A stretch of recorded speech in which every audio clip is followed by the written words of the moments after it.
Q&A, and I'm Sure. hoping. Let me know if you have a hard stop at all. No, I don't. Okay, so well, I'm hoping we'll be done by 5:45. But worst case, if we have more questions, we can probably go to the top of the hour, and then I think we should be good. No So worries. we'll chop off the questions for the podcast piece, so it's only 30 minutes. And Sure. awesome. Okay. Hey everyone. Are we streaming on YouTube and Facebook, Adrian? Yeah, we are live on YouTube and Facebook. Awesome, awesome, awesome. I'm super excited to be doing this podcast episode with Nick. Nick also happens to be my CPA. I know I did at end of your tax podcast, I think it was a few months ago, and I try to be very comprehensive, but I do love it when we actually have the expert in-house talking about things. It also gives all of you the ability to ask questions. And I've been talking to a lot of you about our latest passive opportunity, the Manufactured Housing Fund. And there are some really interesting questions that come up that I was hoping Nick can help us with. So, guys, for those of you listening on Facebook or YouTube, please, as we're going through this, make sure you drop your questions in the chat. And those of you with us on Zoom, our students are with us on Zoom. We will be opening it up on the back end for Q&A, guys. So keep putting your questions in the Zoom chat, and we'll get to it. And if you're on Facebook and you're listening to this, afterwards, please drop, as always, drop hashtag replay in the comments so the algorithm bumps the video up so more people get to hear it. And then with that being said, I think we're good to start. Adrian, everything else good from a tech perspective? All good. Awesome, awesome, awesome. Okay, guys, welcome, welcome, welcome. I'm super excited to deep dive into today's topic, which is year-end tax moves. And I have with me Nick, who happens to be my CPA, and I worked with Nick and his team for many years now. This is a question at end of the year, especially after you're done with last year's taxes. That's usually when a lot of us start focusing on what we can do to minimize taxes this year. And there are a few weeks left in the year, and a lot of you have been asking the same question: what can I do now if I really want to be tax efficient? And so Nick and I are. I'm super excited to have him on here. Nick is a real estate focused CPA. He has a virtual team that works with clients, high net worth individuals, and real estate investors across the country. He also owns his own real estate portfolio, including short-term rentals, which I think, allows him to bring unique insights to the community. So I'm super excited to be doing this episode with him. We will be talking about, if you don't currently own real estate, we want to make sure this is super beneficial to everyone. So if you're someone who hasn't invested in real estate at all, we'll have strategies that are not real estate specific. We'll have strategies that work for people who invest passively in real estate. We will be talking also about more aggressive tax strategies that you can use to shelter your W-2 income from taxes if you're a real estate investor, or if you're just getting started. So lots of cool stuff. And on the back end, we are going to talk about like a strategy that I learned this year. And I don't learn a lot of new things every year, but I was excited when I learned about this. And the interesting thing is we have a lot of investors in our community come and ask questions about this. So stay tuned, stay with us till the end. We'll be talking about tons of strategy, and then we'll have time on the back end for questions. And with that being said, let's get started. Nick, thank you so much for doing this. Thank you so much for having me. Yeah, and I love just to preface, I love working with you and I love how knowledgeable you are and everybody that we work with from your community also the same way. Very knowledgeable and willing to learn, willing to invest. That's really important because that's really the first hurdle to clear to being a successful investor is the willingness and the want to learn and to grow. So that's what we'll be doing today. We'll talk about some advanced tax strategy. I know, like Prime, like you said, we're only a couple weeks away from the end of the year, so we'll talk about what we can fit in, but also big picture stuff, generally, what we can do. Keep me honest on time. I can talk about this stuff all day, so if I need to speed up or slow down, just let me know. But since we're so close to the end of the year, I figured I'd like to start with some passive tax conversation because really income falls into two buckets mainly, passive and non-passive. And that dictates how that income or those losses affect your tax liability on your tax return. Usually they don't mix. Can't take passive losses and offset non-passive income. So we want to make sure that income is classified correctly and we know which source of income you're receiving and how to offset that. So items like W-2 income or K-1 income if you're a partner shareholder in a partnership or corporation, or 1099 income if you're self-employed. Those are all non-passive forms of income. Passive income could be real estate. It could be an LP investment in a syndication or any kind of passive activity or passive investment in an activity that you don't materially participate in. Those are passive investments.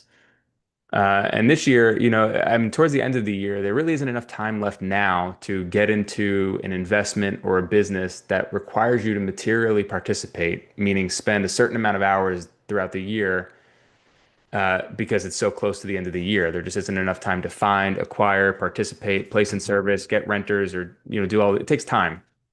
So when we're this close to the end of the year, we focus on that passive a lot of the time. And that passive bucket, if you have passive income on your return, maybe you're a limited partner in a syndication or private equity fund or some other investment that had an exit this year, or maybe it has just steady streams of income, taxable income passed out to you each year in a K-1. Maybe you're a fractional owner in a surgical center, or you have an investment with an acquaintance or a family member, and you provide the financial capital to make the investment and they do the work. That would be passive income to you. So maybe you have some passive income somewhere in the return, or you're just looking to put money to work for you and don't want taxable income to come back. You want tax-free income to come back to you. Passive opportunities are a great way to do that. And where we first start and where we look first to generate passive losses to help offset passive income or to help protect passive income is uh, is real estate. Is real estate. So you can invest in opportunities um, without having to manage the property day to day, without having to be involved in the operations. You fund the acquisition, or at least a part of it, and in return, you gain a percentage ownership of the underlying asset, and you are a part owner of an asset that might do uh, X amount in losses in the given tax year. Because when you acquire real estate, that first year that you buy the real estate is really a powerful tax reduction strategy year. When you place the property in service, you can do what's called a cost segregation. We can probably talk a half hour or more on cost segregation alone, but the cost seg, which you guys may have heard of or learned about already, is a way to just accelerate your depreciation on the acquisition. And that could happen, that happens at the property level, at the partnership level, and that trickles down to all partners. So you as a limited partner in a passive opportunity, you put in X amount and you might get 40%. I'm pulling this number out of thin air, but you might get 40% of your initial investment back to you as a loss on your K-1 that you can report in your tax return to help reduce passive income. That's a really significant benefit. And it's something that all you have to do is wire the money. Of course, do your due diligence and understand the investment you're getting in. You be comfortable with the investment. You want a good investment first. But assuming that you check those boxes, it's a great tax benefit without you having to really lift a finger, other than simply funding the opportunity. So I like that when we're close to the end of the year, if you have some passive income, or if you know you're going to have passive income next year, because that carries over indefinitely. You can take the loss now. You may not be able to use it now, but those suspended passive losses carry over indefinitely until you do have passive income. And that could be useful if you know you're going to maybe there's an exit coming, or maybe you have a long-term rental property that you own and you want to sell it because it isn't performing the way you expected, and there's going to be some kind of passive income in your future. You can carry forward those losses and offset it next year. So really positions you to have some flexibility from a tax planning standpoint. So I like when we're this close to the end of the year, it's an easy way just to put some money to work for you and not pay tax on any distributions you might receive, although you probably won't get distributions before the end of the year, but put some money to work for you while securing yourself some either immediate or future tax benefit. Love that. Nick, do you want me to I'll take a beat. I'm sure a lot of you are thinking, okay, how do I, how do I make sure this works from a personal situation? Or if I want to talk to Nick and his team, how do I connect with them? I'm just going to drop the, the link in here. Guys, if you want to connect with Nick and his team, go to generationalwealthmd.com/CPA in lowercase, and you can have an introductory call and you can talk to him and, and see how they can help you strategize, especially so since we're close to the end of the year, and I'm assuming you're still, that people can still engage you for 2025. 2025 taxes. Nick, that's still an Absolutely. option? Okay, Yeah, perfect. absolutely. So guys, and I think I always tell this, I tell people this tax planning and tax preparation are two different things. And so if you want to plan and you want to make sure you're engaging Nick's team to assist you with 25 taxes, then this is time sensitive also, right? When we talk about end of year moves, this is probably one of the most important ones you can do. So go to generationalwealthmd.com/CPA in lowercase. Make sure, you connect with his team and see if it's a good fit and start strategizing. So that's important. And like Nick mentioned, like he went into like the strategy he was talking about over here in terms of getting into passive real estate investments and tapping into those tax efficiencies. That's something that's open to all of us, right? And like he said, you need to do a little bit of due diligence, and we have a ton of resources for you guys. If you haven't downloaded our free guide for people who are investing passively in real estate, that's gwcapital.com/guide in lowercase, kind of talks to you about things so you go in knowing what you're doing, so you're doing your own due diligence, right? And like Nick said, that is a really important piece. You need to know what you're doing.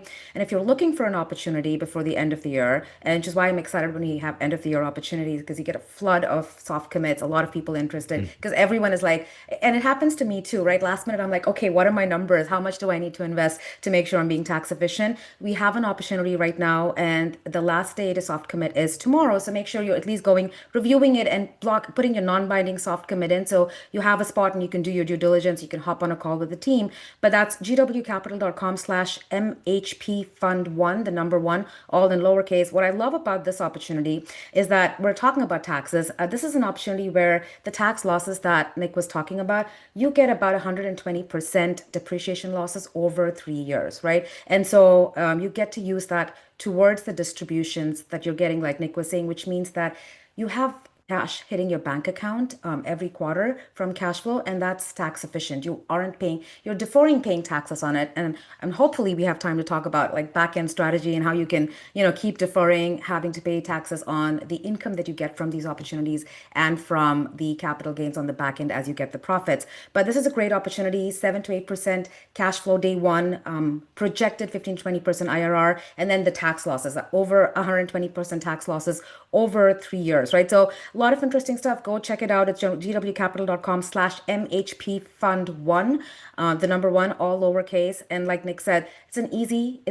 thing any of us can get into to lock in those end of year opportunities. Is probably one of the biggest things we will have. Everything else is strategic, and we will deep dive into it. But Nick, back to you. I could go on and on about this, but back to you. Let's move on to maybe the next thing. Well, I want to step back one second. Now, Nick mentioned a lot of different ways you have passive income, right? And if you've hopped on calls with me, and when you hop on a call with Nick, this is a lot of strategizing that we will do with it. But even if you're listening to this episode, this is something you should know, right? What passive income generators do you have, right? That is rental income. This could be income coming from businesses that you are not materially participating in, that are sitting on the passive side. Do you have gains from selling real estate? So what is it that you're trying to offset on the passive bucket, and what you can do that helps you strategize around, okay, how much do I need to invest and how you can be tax efficient? So make sure you're taking note of what your passive income generators are each year. And some of that is getting offset by depreciation, but what are you actually how much are you paying taxes on, right? Because those taxes, you're paying marginal taxes again. What are your capital gains? So know that, and that helps you strategize around all these tax efficiencies in the passive bucket. But that being said, over to you, Nick. Yeah, absolutely. And just to piggyback off that, the how to plan for that is proactively. The only way to do that is proactively. When you invest passively, you do relinquish control. That's the trade-off. Passive investments are great because you get to sit back and collect your quarterly check, and eventually, when the opportunity exits, hopefully some more at the end too. The trade-off is that you don't control the exit, you don't control the day-to-day operations. You're truly passive. So while you're maybe not in control of the actual management of the ongoing activities of the property, you're still informed. You're still informed, so you know how the property is performing. You should know in communication with the sponsors when there might be an exit opportunity, when there might be a refinance or a sale, and that's when you get your windfall and potential tax liability increase because there's going to be a gain to you. But that's what I love about real estate is because it offers flexible exits. So you have these passive buckets where you can stagger your syndicated investments and you know you're going to get an exit this year. Maybe you make another syndicated investment to offset that.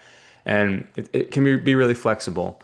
But moving on to like the non-passive bucket too, that's important as well because you can now it's like I said, it's a fork in the road, one of two ways. The second way, the non-passive way, you can start to trickle losses into other areas of your tax return. That's where you offset W-2 income, and that's where you offset non-passive income. And while there typically isn't enough time to do that this close to the end of the year, it is something to bank and then think about how you might want to approach that next year. And that could be also you can do that with rental property investing. However, for most people who have full-time job or even part-time, it's difficult to do real estate professional status, which requires you to spend more than half of your time in real estate and over 750 hours in the year. That's a lot of time. So when you're working, whether it's point 0.5 or more, it's really difficult to spend more than that in real estate unless you have a wide portfolio, unless you have rentals that you're spending a lot of time on actively renovating yourself or doing repairs. It's really difficult. Not impossible, but difficult.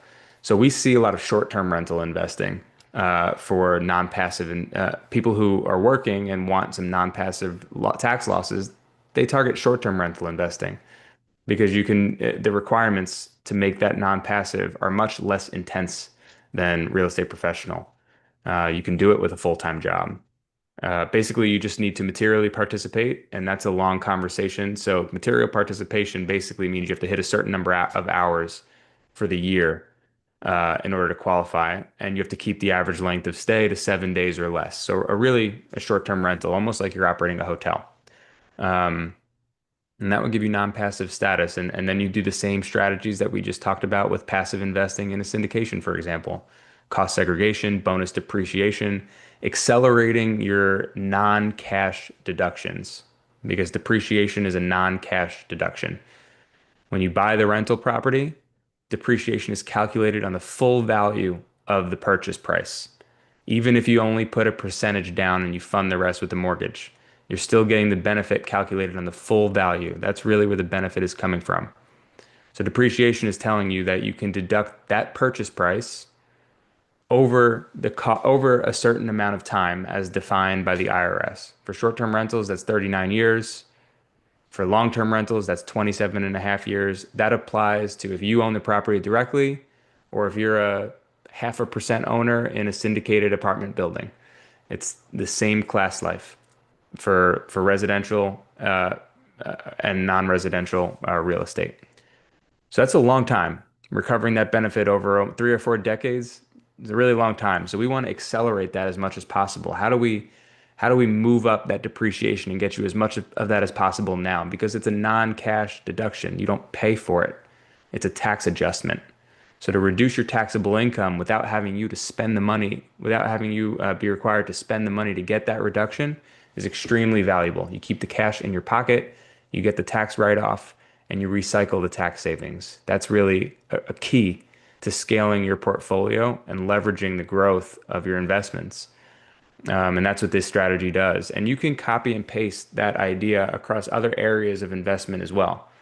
I'm sure you guys are familiar with, you've probably seen on social media or talked about this yourself, but buying vehicles, for example, is another way to do that.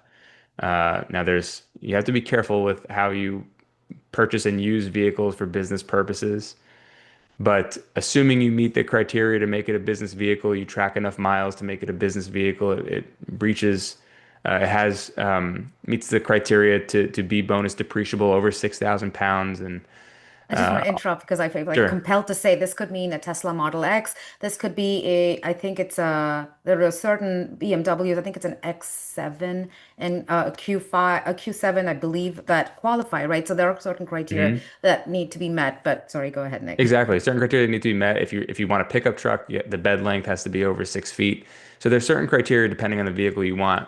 But it's the same concept. If you go buy a vehicle that's $50,000 and you put 5,000 down and finance the rest, if it's a 100% business use vehicle and qualifies for bonus depreciation, you can write off the entire $50,000 on your taxes.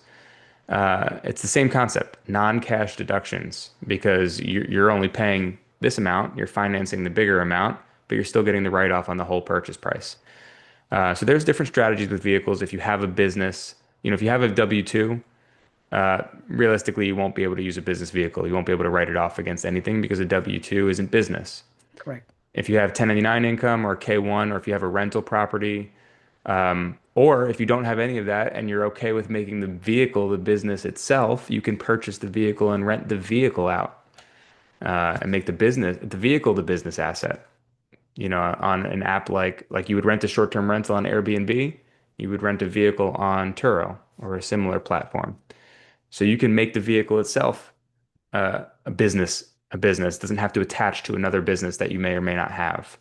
And Nick, that's a I good love that. I strategy mean, towards the actually, end of I the don't think year. we've talked about that anytime recently, but that's an amazing strategy. Right now, you have a Yeah. vehicle where, and so the concept of leverage and combining that with the depreciation losses is amazing, which is what Nick is trying to highlight, which means you could put 5,000 down to get a $50,000 tax loss that you can get before the end of the year, right? So that's super beneficial. It's similar to what we do in short-term rentals, where you can put 10% down, right, and depreciate, all the entire depreciable basis, which has a useful life less than 20 years. But again, that starts becoming powerful, which in short-term rentals you can get close to getting infinite return. So you can potentially, if done right, pull out all the capital that you have in the property, or if you do it with a business vehicle, like Nick is talking about, like I mean, that's a powerful strategy that you still have time to do if that's what you want to do. So sorry for interrupting. Go ahead, Yeah, Nick. no, please, anytime. I really want to highlight how we approach advisory because it's really a cornerstone of like our values as tax advisors. When we look to make a strategic advice, when we look to make strategic advice, we want to make sure that we're doing so in a way that is protecting your cash. Like we never really recommend you to spend money for the purposes of saving taxes. If you didn't need a vehicle, I wouldn't recommend buying one, spending $50,000 on a vehicle. And if let's say you're in California, top tax bracket, you're paying 50% in taxes. If you buy a $50,000 vehicle in all cash and you get a $50,000 write-off, it's saving you $25,000 in taxes. But at the end of the day, you're still out $25,000 economically and for Yes. something you didn't need. So when you buy a vehicle for something that you need, of course, that's different. But to make the vehicle the business itself, it's now an investment. That vehicle should cover its own cost, hopefully return some cash flow to you while simultaneously getting you a meaningful tax deduction in that first year. Those are the types of investments that we look for, which is Was why it real estate is shit? so powerful too. Was it Schitt's Creek, Nick, where there's this little piece where the kid goes, okay, this is a tax deduction, this is a tax deduction, that is not a tax deduction. Yeah, You're yeah, actually yeah, spending right. money on things. He So didn't, you I really need remember to that. He be, didn't know yeah, what a tax deduction was. Yeah, right. exactly. You The need to be write-off. intentional about it, right? If you're doing it for something that generates income, right? That's an investment. Yeah, That's important, and you need to realize that, be intentional about that, and don't let the tax tail wag the dog. Is essentially what Nick absolutely. is saying. Yeah, and I want to make something clear too with the vehicles 'cause I don't want anyone to run off to the dealership after this webinar and go buy a car because we're a couple days from the end of the year.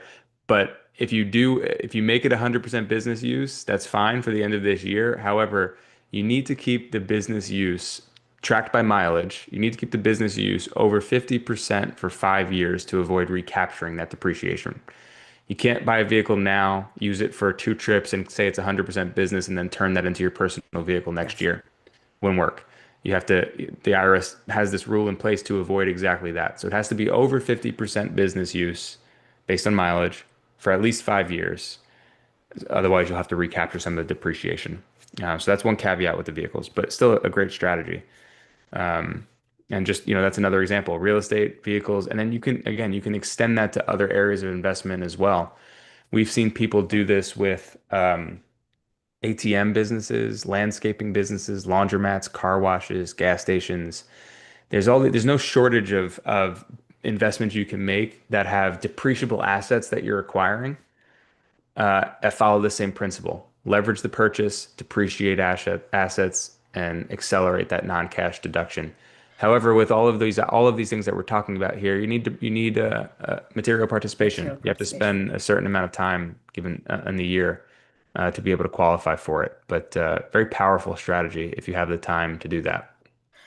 Nick, now you talked about Quite a few things, right? And I know both of us are rushing to get in all the strategies before, in a timely manner. But you talked specifically about, the real estate professional status, short-term rentals, right? And something we didn't touch upon was medical office buildings. Again, these are all Mm, strategies where it allows you to take losses, your depreciation losses against earned income, right? In the active bucket against W-2 income. And so if you're trying to plan for this, something you can do, I would call this a year-end move, is if you want to learn more about this so you can strategize around this for 2026, then a resource I want to offer is the waitlist to our coaching program, which is where physicians like you go through training, you have community, you have content, you have access to realtors, and you're actually learning to do this in an educated manner. You know to buy profitable properties and how you can tap into these tax strategies. And so if you're considering doing this, then get on to generationalwealthmd.com/waitlist in lowercase so you're notified the next time the program opens up. We have students who are doing this. We have students who've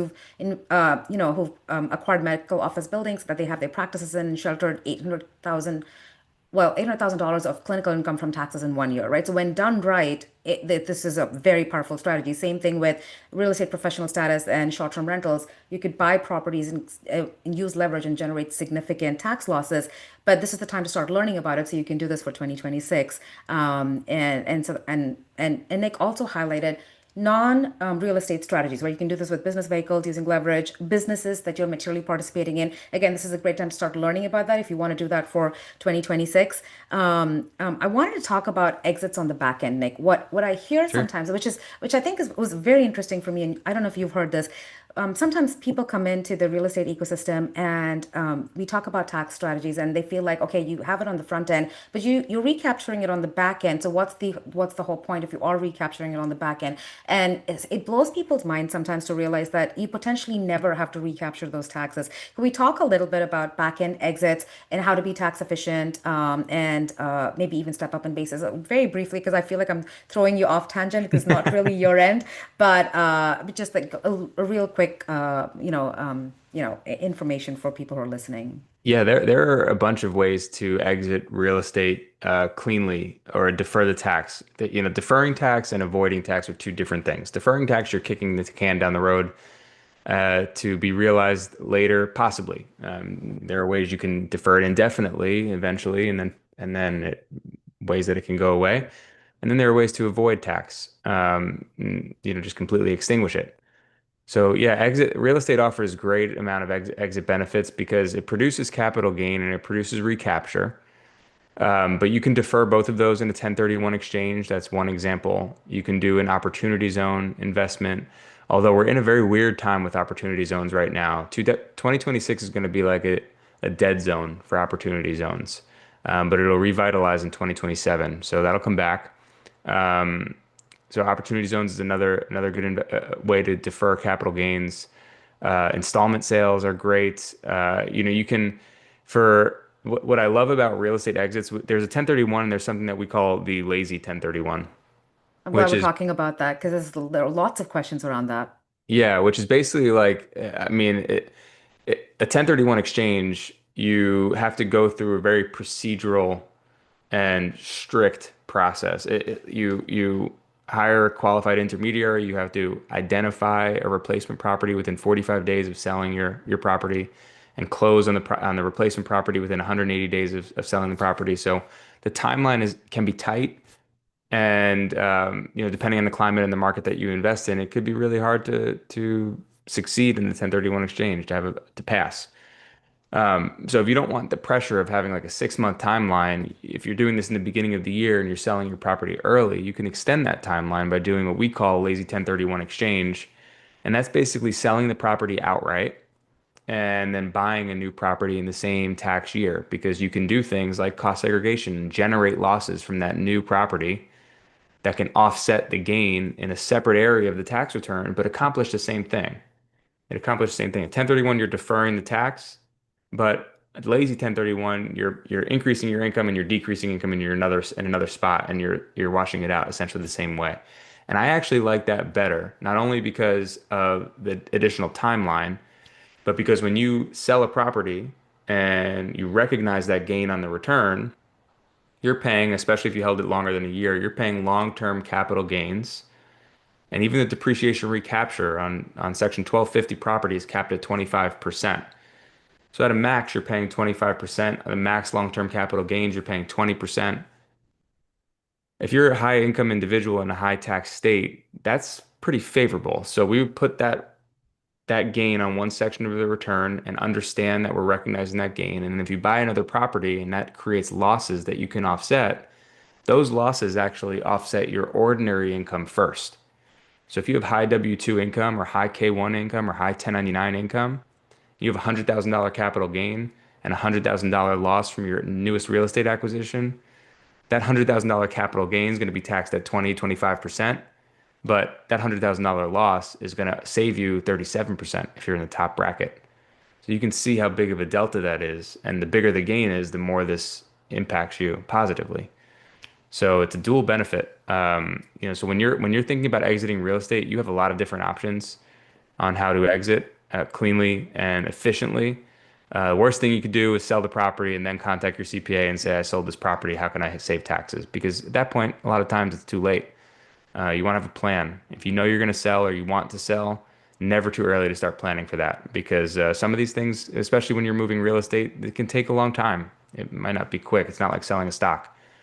So you definitely want to plan ahead. But yeah, it's extremely efficient. On the real estate, on the acquisition is very beneficial and tax advantageous. While you hold it, it's tax advantageous, and when you exit, it can be tax advantageous. So it's a a generational wealth building tool, and also a tax saving tool as well. It's why we lead with that. I love it. And so I guess if all of you are listening, you can realize that one of the most important things you can do for yourself for 2025 and more importantly for 2026 is to really work with a very reputable firm who knows what they're doing and start planning ahead of time, right? And this includes exits, it includes strategy for acquisitions, for all of that. And so again, if anyone wants to work with Nick and his team, that's generationalwealthmd.com/CPA in lowercase. Nick, I want to give you time to wrap up any other year-end tax strategies that were top of mind for you as you came in. And then like the last piece, I want to talk about discounted Roth conversions, which is what I want to touch upon, and we won't have time to go in depth into it. But those of you thinking about Roth conversions, and we've had a lot of investors call us and say, "Hey, I'm considering Roth conversions, and does the new opportunity allow me to do that?" And so I want to touch upon that. But Sure. as we wrap up, anything else that is top of mind for you that people can think about when they think about year-end strategies? Yeah, so I can throw one more out there as we're close to year end, and this one might be a little bit out of the box. It strays a little bit away from real estate, but it's something to put on everybody's radar, and you can look into it. And like Pram was saying, if you have any kind of any questions or want to learn more about it, you can feel free to reach out anytime. I'm happy to provide more details. It's very complex, but it's an investment in oil and gas, and some of you may have come across that or heard about that. And I'd like to talk a little bit about tax benefits. Specifically, it's a working interest in oil and gas. There are different types of investments in oil and gas, but specifically, you want a working interest in oil and gas, not a royalty interest or any other type of investment. Working interest is what gives you the tax benefits we're going to talk about. So what that basically means is that you're investing in a fund similar to like investing in a real estate syndication. You're investing in a fund that drills for oil. So there are inherent risks with that. It's not a tangible asset that you can see and touch like a house. It is an operation, and the operation could fail. These are expensive operations. They're risky operations, not only from like a liability risk, they're dangerous, but also physically for the workers who are there, but also it's unpredictable. You could drill into wells and they could be empty or not produce as much as you were expecting, and there could be additional capital calls, and uh, it's more unpredictable, more risky of an investment. The biggest risk, though, however, is that in order to get the tax benefit that I'm going to mention here, you have to invest in these. Well, you don't have to, but to make it non-passive, you have to invest in the activity or the fund in your own name. You can't use an entity that limits your liability. You can't use an LLC, can't use an LP, can't use any kind of entity that would limit you. So that exposure means that if you invested $100,000 and there was a capital call because there were major expense overruns or there was some litigation because one of the workers got hurt on site or whatever the case might be, you could be liable for more than your initial investment. That's what that means. So there's a risk, but the benefit of these investments is that it's the only area in the tax code that's going to provide a significant tax benefit and be non-passive without you having to materially participate. So you could make this investment tomorrow and get a huge non-passive write-off to offset your W-2 or any other non-passive income without having to spend any more time on it. Extremely advantageous because we usually see on average about 70 to 100% of your initial investment passing through to you on the K1 as a loss in that first year. So if you invest 100K, I wouldn't be surprised to see your K1 show 70 to 100K loss that you can deduct against your W-2 without having to materially participate. That doesn't happen anywhere else. So a major tax benefit with trade-off that it's more risky. But what we have seen a lot of these funds do, and a lot of these partnerships do, is while you're initially investing as a GP with exposure, after a year, they'll convert you to LP, and then you can switch your interest to an LLC and protect yourself. And at that point, you'll have extracted most of the upfront benefit. So you can essentially leave yourself exposed for about a year, and then transition into a more protected investment that would be then passive to you. So when you're asking about year-end strategies, that's a really good one to keep in your back pocket. Of course, it requires due diligence and make sure that you work with somebody reputable who's been doing this. There's a lot of marketing materials out there. It's easy to slap these tax benefits on a brochure and pass it Yeah. out. So make sure that you know who you're getting into bed with and who's doing these investments, that they've been there before, and that they have a portfolio history that demonstrates that they're successful. But the tax benefits are outstanding. So that's another one for year end. And just to touch on the Roth conversions, like you were saying, that's Oh, kind of Nick, like the if I could just take a second sure, yeah, to yeah, add my 2 cents over there. And yeah, so please. oil and gas, we've done our due diligence for quite some time on it. And like Nick said, it's a trade-off, right? You really need to understand the risk over there. The tax benefits are exceptional, but make sure you're looking at the track record of the operators. What is the stage? Are there oil producing wells in there? Know that there's volatility both with the price of oil and with the cost of, Mhm. any, there could be unexpected production costs, and that add to the volatility in terms of returns. Liability was something Nick touched upon, so make sure you understand that when you go in. And then know that every dollar return, and Nick, correct me if I'm wrong, every dollar return does get taxed at your marginal tax bracket on the active side. And so factor Mhm. that in terms of overall returns, because if you see someone saying 1.7 to 2.5x returns over 7 years, know that those returns will get taxed at your marginal tax bracket on the active side. So just wanted to throw that out there before we move on to the discounted Roth conversions. Yeah, that's exactly right. So these are ordinary. This is ordinary income, and on the saving side and on the income side. So when that comes back around, there is recapture here too. So you want to be aware of, just like the syndication, you want to be aware of what the sponsor is doing and your exit timeline, and want to plan for that. It's a great way to lock in some last minute tax benefit, but we don't want to turn a blind eye to what happens after that either, of course. So yeah, always planning involved. But yeah, just to build on that, as far as the Roth conversion goes, is that's something that's like the part B of the conversation that we have. First, part A is how do we reduce your taxes? Yeah. Part B is, well, now that your taxes are reduced, what do we want to do? Do you want to save those tax savings and reinvest those into a new investment? Or do you want to maybe convert some retirement? And that's one of the conversations that we have too, is do you want to convert some of your pre-tax retirement into a Roth? Because that conversion is taxable, but once you get it into Roth, then it earns money tax free. So it is beneficial to do in lower income years. And when you're thinking about Roth conversions, what you mentioned, discounted Roth conversions, that can take it like a step further. That's like a Roth conversion on steroids, basically. So the discounted Roth, what a discounted Roth conversion means, it's exactly what it sounds like. It discounts the value of your pre-tax retirement vehicle before you convert it. That way, the value of the conversion is lower than it would have been if you didn't do the discounted process, saving you some tax on the conversion. So basically, there's discounts that you can apply when valuing assets in your retirement account based on lack of marketability, meaning it's not easily tradable. It's not like a Google share where anybody who's selling that, there's an equal number of people or more wanting to buy it. There's non-public assets within your investment. And that could be an investment in a business, could be an investment in real estate, could be anything that's not publicly traded that may not be as marketable. So there's a couple different discounts you can apply, but basically you would need a really strong source of truth for that discounted value, whether it's an appraisal or a CVA, or something to solidify that the value is decreased or the value is what it is at the time of the conversion. And then you perform the conversion once you have that valuation, and that's what dictates your taxable income, the value at conversion. So you could be strategic with that too, depending on what's held in your IRA. So if you're holding non-public assets that are not like stocks, bonds, or ETFs in your self-directed IRA or your pre-tax IRA, it's worth the conversation to see if it's possible and what the discount might be and how much that might be able to save you.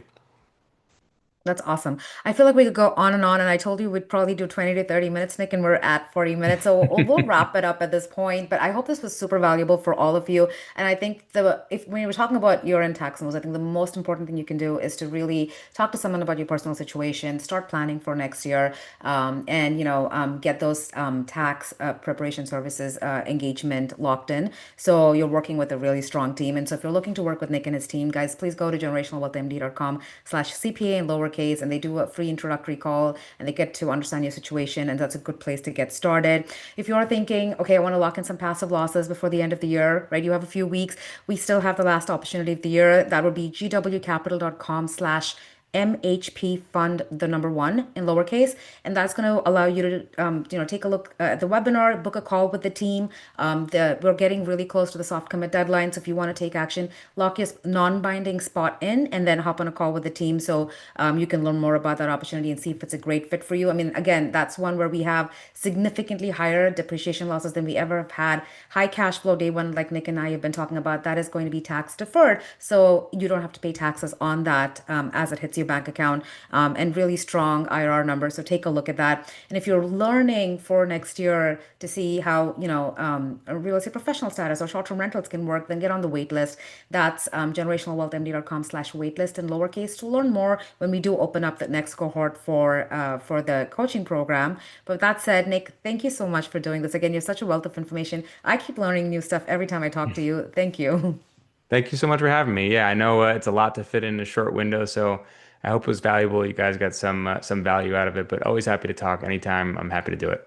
Absolutely. Let's see if we can get to Q&A now. I have a Yeah, couple of please. questions that I've been holding on to. Okay, awesome. We're recording. Sometimes I start getting nervous to see if, oh my God, are we recording or not? But we're streaming, so we should have been good no matter what. And guys, so those of you on Zoom, if you want to, these are our students in the coaching program, Nick, and a lot of them, well, the majority of them are actually closing on their short-term rentals this month. Some of them are also investing passively with us in the syndication. So a lot of Okay. questions probably related to that. Guys, you can raise your hand or drop your questions in the chat and we'll get to them. Adrian, if we have questions from Facebook and from Hi Soumya and from YouTube, if you can drop that in the chat, that would be great. I have a couple of questions I've been getting from investors as I've been having conversations with them. Nick, over the last few weeks, we'll start there and we'll get to the rest of the questions and we'll Sure. make sure we'll let you go top of the hour. So we have a few minutes. But a lot of people had questions about back end exits with syndications, right? So if they're getting into any one of our syndications on the back end, questions around lazy 1031 within the Hmm. same calendar year that we're having the exit, if Hmm. they get into other syndications, can those losses be, do they need to do the grouping election? Can those losses be used to offset capital gains? I know you touched upon that a little bit. And actually, something that you said was interesting to me. That arbitrage that you were talking about, Yeah. that was interesting for me. But can we deep dive like into that a little bit just so that we can give a little more clarity?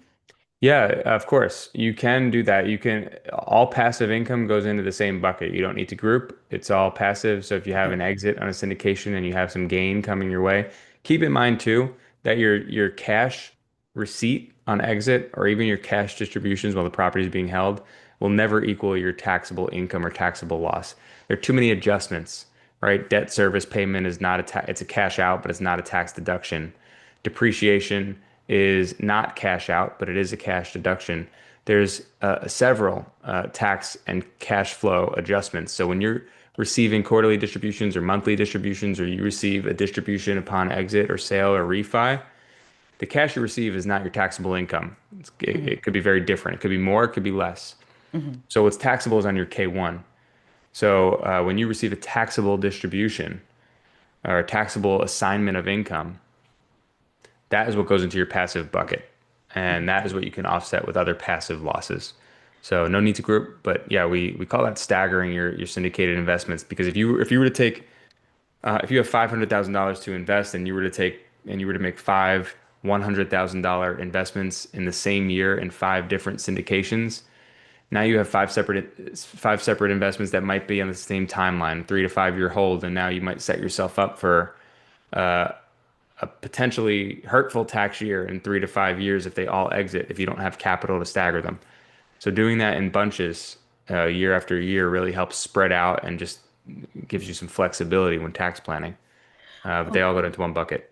and so carry forward losses, passive losses can be used against capital gains in any given year during exits, even if they are syndication exits. Certain capital gains. Passive losses can be used against gains generated from disposition of passive activity. They can't be used against capital gains from like stock sales Okay, or but real estate sales yes. is does qualify, right? So carry Yes. forward passive losses can be used against it. Excellent. Yep. And then I believe one of our cost aggregators did say that on the exit, the gains, I mean, are locked as and so I want clarity around this. The gains are locked as capital gains in the passive bucket, right? They don't move into the active bucket, correct? It depends. If you did a cost segregation, the 5 year assets are different. 5 year assets are called personal property. Those are ordinary income recapture. Okay. Still Okay. passive, but Still ordinary passive. income, not Okay, capital gains got it. Just anymore. the bracket at which they're being recaptured is at the ordinary income bracket. They That's still right. passive, and you can use but you can you use passive carry You forward still passive can. losses? You still Okay. can. Hmm. Okay, awesome. So that was one. And then I did want to touch upon people using IRAs to invest in real estate syndications, Nick, because that happens a lot, and that there are tax implications. And There to are. be, Yeah. and I think everyone needs to understand what that is. So if you can touch upon that, I think that'll be beneficial. Because like, Gladly. and even as I was talking to this investor about the discounted Roth conversions, the question always comes up: do I do this outside of my retirement accounts or within? My advice is always, if you can do it outside of your retirement account, and if it's not about asset allocation shifting within your retirement accounts, then do it outside. But you also have talked about in the past how the tax implications can be significantly more than what you anticipate, even if though you're investing within the IRA. So can we talk about that? Yeah, important to be transparent about that because it can not necessarily be like a deal killer, but it can present unexpected tax bills. Yeah. So the way the IRA works, if you have a self-directed IRA and it's pre-tax and you invest in anything that has leverage attached to it, so whether like you might invest in a syndication, you might put 100K from your IRA into a syndicated investment and you might not have used any debt to make that investment. But if your share of the underlying investment has any debt, you are investing in an asset that's leveraged, and there's tax liability because the IRS says this is an IRA. IRA stands for Individual Retirement Account. So if you're benefiting from an investment that was made with somebody else's money, whether it was the bank or another lender, you should not be protected from or shielded from the income tax generated by that income. It makes sense. So if you just a very simple example, if you bought $100,000 $500,000 property and you put 20% down, so you put $100,000 in and you finance $400,000 to buy the property, you're 80% leveraged. So your 80% of your all taxable income generated from that property, including rental income and including gain from the sale, would actually be taxable in the IRA. That's bad news number one. Bad news number two is that the IRA tax rates are trust tax rates.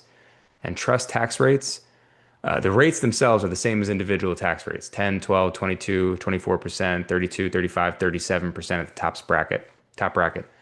But the window for each bracket, the range is much skinnier. For an individual taxpayer, you hit the top tax bracket at like $630,000 in 2025, somewhere around there, right? Over 700, like around 700 for married filing. So you need several $100,000 of taxable income to hit that top tax bracket. For an IRA or a trust, you hit the top tax bracket at $15,000. So if you make a significant investment in a syndication that generates big gains to you in a couple years in the exit, after 15K of income, you're going to pay 37% tax on that gain. So it could be not what you're expecting in a retirement account. That only applies to pre-tax IRAs. Doesn't apply to Roth, doesn't apply to 401ks. So if you have money locked in a self-directed IRA, we might want to talk about a Roth conversion. We might want to talk about moving that money out, maybe taking money out and in a low tax year and repurposing it. But if you have the means to make an investment that has leveraged outside of retirement, I agree, it should be done outside of retirement. It's tax advantaged enough outside of retirement for you not to. But if the cash is in there and it's a good deal and you'll still profit even after paying all that tax, don't give up on a good deal. But if you have the means of doing it elsewhere, it's better to do that. Awesome. Thank you so much. I think that's such an important point to Mhm. discuss. So I'm just going to go over the Q&A that we have, for the Yeah, Zoom gladly. participants. So Saumia's question is, do short-term rental hours count towards rep status hours? So again, just to give you background, Dr. Kumar is our STR expert and coach, and she owns 11 short-term rentals. And so the question is, if a short-term rental is being actively managed in all of those years, right? And so she does self-manage all her STRs. Do those hours count towards real estate professional status? Great question. Nice to meet you. Let me know if this answer is unclear because it is complicated. So, short-term rental, so reps hours, I'll back up and start with reps hours. It's important to understand what reps means. Reps, the qualifications for reps, real estate professional status is 750 hours for the year and more than 50% of your time in real property trades or businesses in which you materially participate. So that's an aggregation, right? You can do a bunch of different real property trades or businesses and pool those hours together to hit your 750. But for all these different businesses, which may be long-term rentals, it may be flips, it may be real estate agent, it may be a property manager, all these different things to total up to 750, you have to materially participate in each one separately. Where short-term rentals come in, short-term rental is considered a real property trade or business for purposes of Section 469, which is this section that governs real estate professional status, passive activity, non-passive. It is considered a real property trade or business, but it is not a rental activity. So you can count short-term rental hours towards reps, but you can't group short-term rental hours with long-term rental hours for material participation. Long-term rental hours, they're in their own bucket. You have to materially participate in your long-term rentals and midterm rentals separately and your short-term rentals separately. And then you can count both of those hours towards the 750. So what I'm getting is, and Salmia, please feel free to chime in, is that the hours go towards the 750 hours that she needs, but she also, if she wants to qualify as a if someone needs to qualify as a real estate professional, they need 500 hours of material participation in their midterm long-term rental portfolio, excluding the STR, the Or auto 100 test and hours and more than anybody else. Doesn't have to be the 500-hour test. true, Yeah. true. Okay. Has to be the 500-hour test if you want to group an LP investment from a syndication, though. That's a very valid point. That's a Yeah. valid point. Okay, So excellent. if you're doing that, you want the 500 hours on your long term. Very complicated with reps, and I know that there's a lot of technical jargon being thrown around. So And it's very that is important because we yeah, very have a lot of our situational. students who do want to do qualify for reps and want to group that with their syndication investments, and that Yeah, becomes a very important point. So thank you for making that distinction. sure. Dr. Kumar was in Cairo recently, and we can see that on her background. But That was yeah, yeah, I do. Thank you, Nick. That was great. So these are rentals that I have bought in the past. I've done the bonus depreciation, 100 hour more than anybody else, but I continue to manage them, year two and later. hmm So as I understand, can I group the STRs and have 750 hours just Do you by have them? Yeah. long-term rentals too? I do have long-term rentals. I have three long-term rentals, but they are managed by a property manager. So I'm not materially participating in those.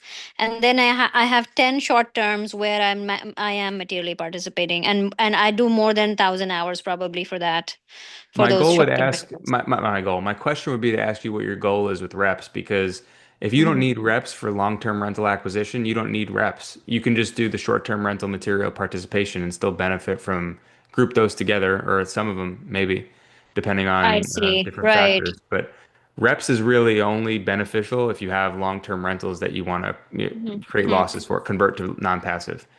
If the goal is just to deduct your short-term rental losses, you're already meeting material participation. You've already done it. You don't need the Correct. 750. So let's say if I buy into a syndication, and Mhm. let's say I put $100,000 in a syndication and I get, $50,000 of depreciation in that. That would be passive losses. Um, and whereby making it a rep status, will I be able to deduct those passive Mhm. losses I from my understand. W-2 income, is You what I'm trying to say. That's when you would need to group the syndication with your long-term rentals and spend at least 500 hours on the long-term rentals. Then you can do it. Short-term I, rentals won't help you get there. I see. So I cannot club the passive losses from a syndication with STR hours for Unless the material. syndication is a short-term rental. Mm-mm. No, it's not. Yeah. Okay. Got Yeah. it.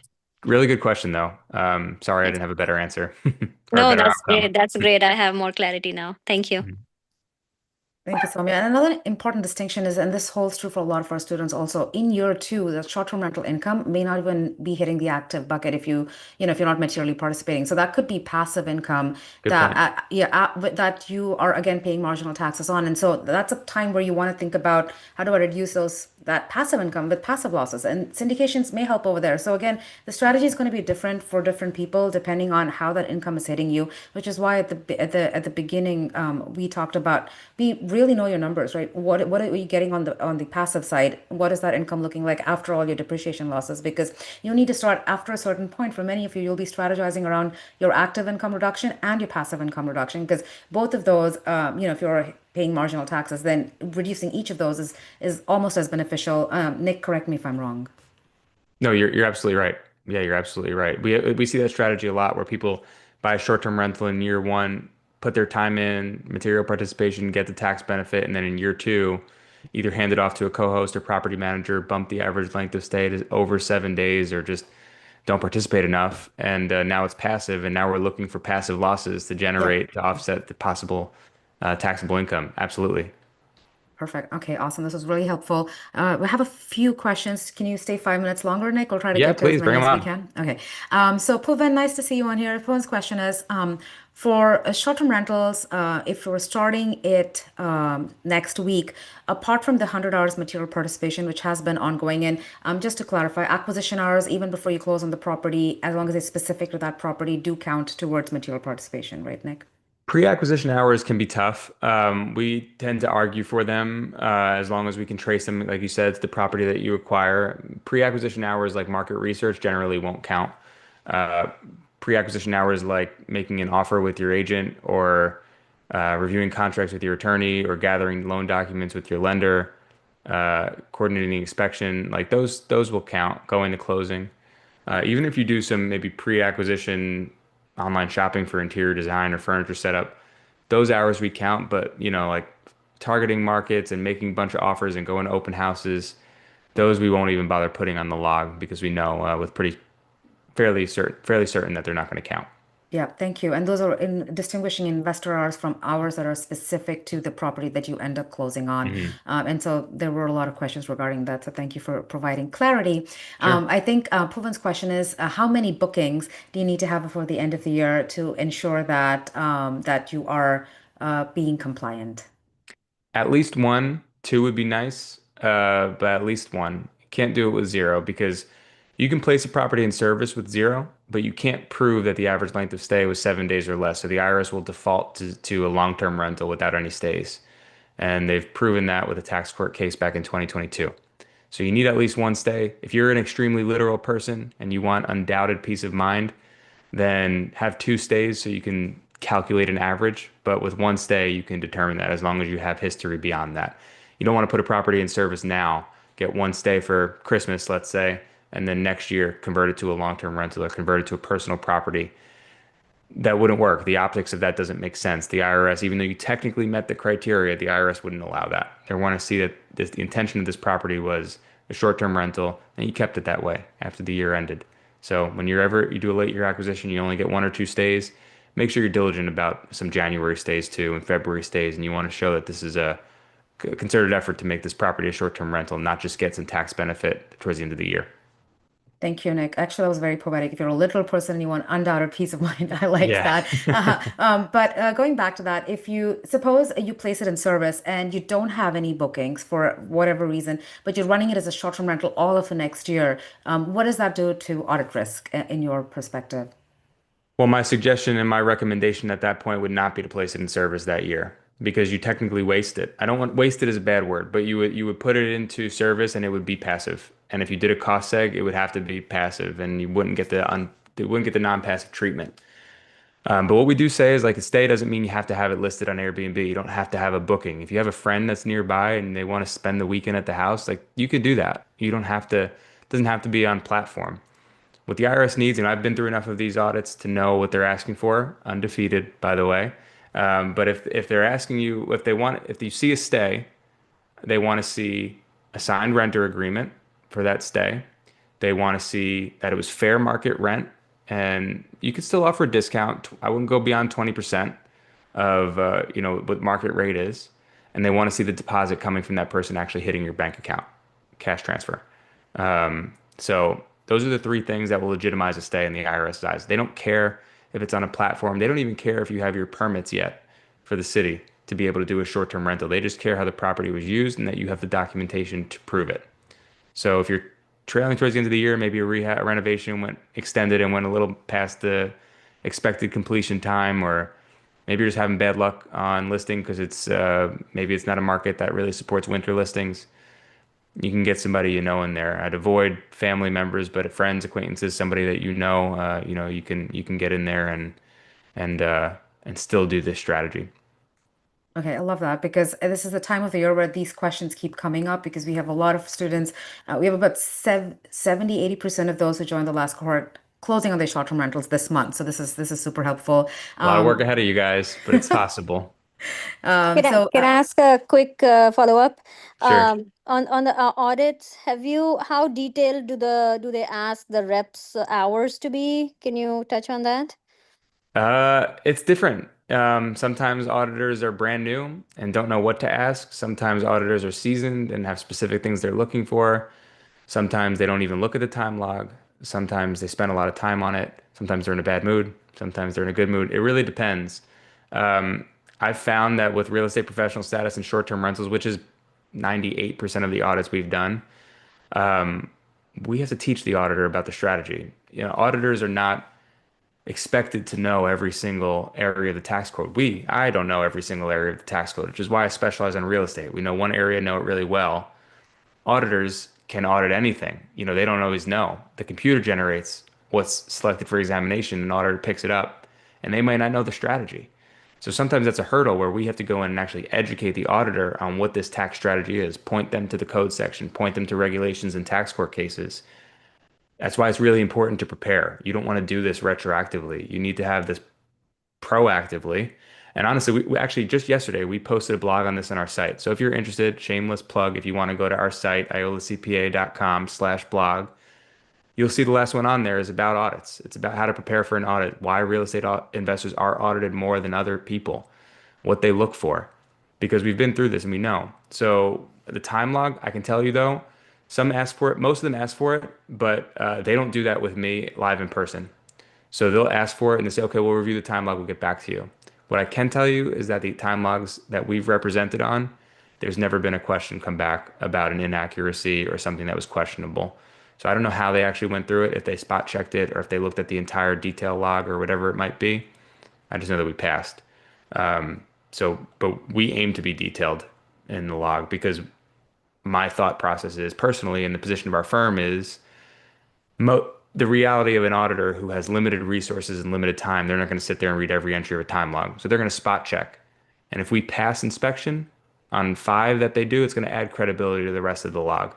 So we want to make sure every single line has substantiation, has a description, has meaningful text and meaningful proof. That way, if they check any one of them, we're credible. And that's the approach that we've been taking. thank you, Nick. A few Sure. more questions from Tigist. Tigist's question is about the car purchase and renting on Turo. Are there material participation requirements? Is her question. Yes, there are. I will say I'm a little bit more loose with the material participation requirements on vehicles. Not saying you don't have to materially participate, but there are 7 material participation tests. If you Google 7 material participation tests, you'll see them. We really only focus on 2 of them for short-term rentals and real estate professional, and that's the 500-hour test and the 100-hour test, and more than anybody else, because those are the only 2 quantitative tests. We have a target. We could say, hey, we had to hit 500 hours, we hit 700. We passed. We had to hit 100 hours, we hit 120, and nobody else did more. We passed. The other tests are subjective. There's no really way to prove that. It's harder to prove that when they're subjective. We don't have a goal. But for vehicles, it's not like real estate. With short-term rental, you have other people involved. You have cleaners, contractors, anybody who else it could be involved, interior designers, whoever's involved in either helping you maintain or fixing or cleaning the property. There's other people. With a vehicle, no one else is really involved. So the second material participation test number 2, is that you've done substantially all of the participation in the year. I don't know what substantially all means. Nobody does. We don't have guidance on what the actual definition of substantially all is. That's what makes it hard to prove it because substantially all to me could mean you've done 80% of the activity. To the IRS, it could mean 90%. It could mean 60%. We don't have that guideline. So when there's other people involved, we want the security of knowing we have a quantitative measure that we want to hit. But with a vehicle, when you're the only one doing it, if you're doing 100% of the activity, we can lean back on that substantially all test because you're doing all of it, not substantially all, you're doing all of it. So when you're doing the vehicle, you're the one who purchases the vehicle, maintains the vehicle, fills up the gas, and gets the insurance, does the car washes, cleans the car, all of these things. No one else is really doing that. So when I say I'm a little bit looser with the material participation requirements, it just means more flexible with which tests we target. Perfect. Thank you.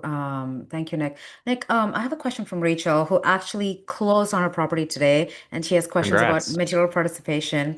But before that, though, quick question. The when we talked about investing in through IRAs and the tax implications during exit, can those taxable losses be offset by other passive losses that you get from investing in real estate outside of the retirement account? Good question. No, it would be completely separate. Anything that Completely happens within separate. the IRA stays within the IRA. Okay, and so that will have to be funded with, will that have to come from the gains within the IRA, or does that have hit their, do they need to pay that with post-tax dollars? How does that work? If there's a tax bill, Yes, if there's a tax bill. technically you could pay it with post-tax dollars, technically, yeah. Or you could pay it with the with IRA dollars Hmm. from the gains that they get. Right. Oh, okay, awesome. So going back to Rachel's question is that they're planning to make a trip to the short-term rental, and she's asking about documentation for hours and what proof they need to hold on to, for the documentation of those hours. The pictures need to be taken if her spouse goes instead of her, and they are filing jointly. Will it work even though it's going to be against her W-2? So if you could answer that. If you're filing jointly, yes, it will work. If you're filing jointly, you guys are both considered one person. So your hours can be combined as long as you're doing different things at different things. Like if you're doing the same thing at the same time, you're really only going to count that hour once. But if you're there and you're doing different things for the whole day and you both spend 8 hours there and you both are doing different things the whole time, that's 16 hours in a day. Substantiation, I'm annoying when it comes to substantiation because to me there's never enough. It's worth it to do it now because that's the one thing you can't go back and do. You can retroactively build a time log, you can retroactively add expenses to QuickBooks, you can even retroactively do a cost seg and file a tax return. But you can't retroactively go back and take a before and after picture. You can't retroactively go back and log a trip that you drove with GPS mileage. You can't retroactively go back and uh, generate a receipt at Home Depot in their database on a certain date and time. You can't redo those things. So when you have the moment to take to do the substantiation, take it because that's where people lose audits. When you have anybody can put anything on a spreadsheet for a time log, or anybody can log an hour in the software in an app. If you can't prove it, then how do we know that it actually happened? And the burden of proof falls on you. If you gave the IRS the most detailed time log, but it was just an Excel spreadsheet with no proof attached to it, and the IRS said, well, I don't believe you did any of this because you can't prove it. If you can't prove it, it's his word against yours. And if the IRS is saying it, you know who wins that battle. So substantiation, anything that you can possibly do, I like to see. Screenshots of calls, screenshots of texts, calendar invites, emails, before and after pictures, mileage logs, receipts, anything, anything that could help place you where you said you were at the entry in your time log. Love it. And I just have to say from experience with Nick and his team, sometimes I'll submit things and they'll come back to me and they'll be like, "Okay, this doesn't qualify, this doesn't qualify." I'm like, "Why?" But they're always, like they're always conservative, and I appreciate that because you really want someone looking out for, and they will go through everything. I don't have to like, break it down for them, but they are always looking at everything. So I love that. I just wanted to put that in It's in, there. yeah, and it's in your best interest. That's the thing. Like we Yes, because our name is going right next to yours on the return, and we want to represent you like we represent ourselves, and vice versa. exactly. So we're conservative to a point, but also aggressive in the gray areas that we know that we can argue for. So Exactly. if there's an area of the time log that's gray and it may not count, or we don't have guidance on it, I'll always argue for it. But we're diligent in making sure that we have the backup to be able to Yeah, come with us in absolutely. the And argument for sometimes sure. you've suggested we do bonus depreciation at a different time so that it's Yeah. more, compliance. And so all of that hmm advice is very, very valuable. When we're talking about the hours, I have two questions. One from Daphne, where her question is, if you work 75% at a W-2 job, would it be difficult to qualify for reps? Yes. Difficult to qualify for reps, not that difficult to qualify for short-term rental material participation though.